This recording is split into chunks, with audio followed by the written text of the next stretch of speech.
कोई 30 से 35 साल पुरानी लगभग बात है। तब हम जवान ही हुआ करते थे, तब की बात मैं आपको बता रहा हूँ।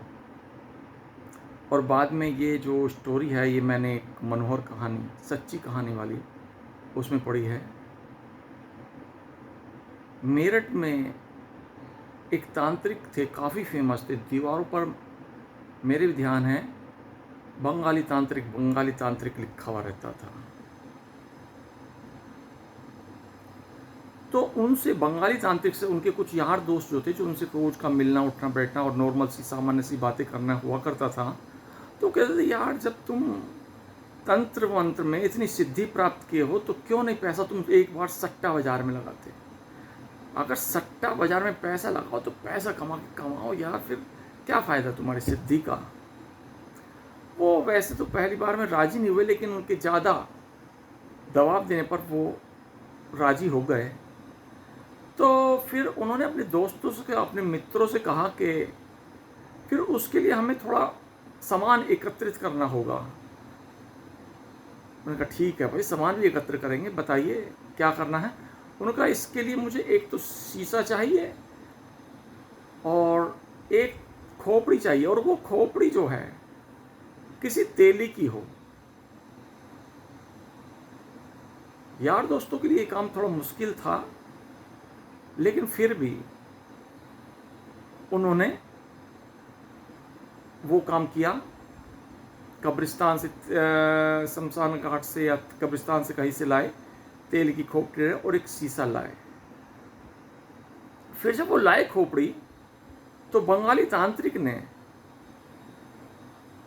खोपड़ी के अंदर, तेल की खोपड़ी के अंदर एक दीपक जलाया और कुछ इस तरह से सेटिंग की कि उसका जो धुआं निकला वो शीशे पड़ लिया, जिससे शीशा काला पड़ गया। अब उन्होंने वो शीशा तैयार कर लिया था तेल की खोपड़ी की सहायता से, जो ब्लैक था और उसमें आदमी की फोटो चमकने लगी थी। फिर उन्होंने बैठकर थोड़ी पूजा की और एक आह्वान किया, एक शक्ति का आह्वान किया। तो जब उन्होंने शक्ति का आह्वान किया तो शीशे में एक भूत कह लो, कुछ भी कह लो, दिखने लगा। उन्होंने उनसे कहा कि आज का जो सट्टा है उसमें क्या नंबर आएगा। उन्होंने बताया, जो भूत आदि जो भी थे, उन्होंने बताया कि आज ये नंबर आएगा। खैर वो उठकर चले, और क्योंकि अभी कोई सटीकता पर विश्वास नहीं था, तो उन्होंने उस नंबर पर बहुत थोड़ी रकम 10-20 रुपए लगा दिए। कमाल की बात है, जब अगले दिन सट्टे का नंबर खुला तो वही नंबर आया। उनके खुद दोस्त जो थे वो भी काफ़ी हतप्रभ रह गए। नेक्स्ट डे फिर आह्वान किया गया उनका और पूछा आज के सट्टे का नंबर क्या है। तो उन्होंने एक नंबर बताया, उस पर फिर लगाया, लेकिन फिर भी थोड़े कम ही पैसे लगाए, क्योंकि अभी सटीकता का कोई वो तो था नहीं कि पक्का इनकी बात सही रहेगी। तो वो नंबर उन्होंने लगाया।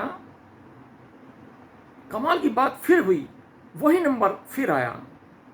अब बंगाली तांत्रिक और उनके दोस्त, उनके जो मित्र थे, वो कंफर्म हो गए कि ये जो महाराज जी हमारे शीशे में आ रहे हैं, ये जो शक्ति आ रही है हमारे शीशे में, ये सट्टे का सही नंबर बताती है। तीसरे दिन फिर उनका आह्वान किया गया और उनसे सट्टे का नंबर पूछा। उन्होंने सट्टे का नंबर बताया। अब तीसरे दिन उन्होंने एक बड़ी रकम